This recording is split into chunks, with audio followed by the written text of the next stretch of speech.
রাজনৈতিক দল করতে চাইলে ছাত্র প্রতিনিধিদের সরকার থেকে পদত্যাগের আহ্বান জানিয়েছেন বিপ্লবী ওয়ার্কার্স পার্টির সাধারণ সম্পাদক সাইফুল হক। শনিবার সেগুনবাগিচার সংহতি মিলনায়তনে দলের ঢাকা অঞ্চলের কাউন্সিলে এ কথা বলেন তিনি।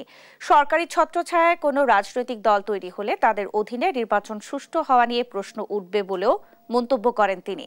সাইফুল হক বলেন, সংস্কার ও নির্বাচনকে মুখোমুখি করা ভুল সিদ্ধান্ত। এ সময় রাজনৈতিক দলগুলোকে ঐক্য ধরে রাখার আহ্বান জানান সাইফুল হক।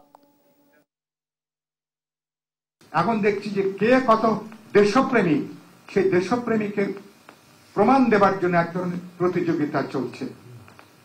আপনারা কে কত দেশপ্রেমী, এটা তো মুক্তিযুদ্ধ থেকে শুরু করে গত 53-54 বছরে বাংলাদেশের মানুষ তার সাক্ষী।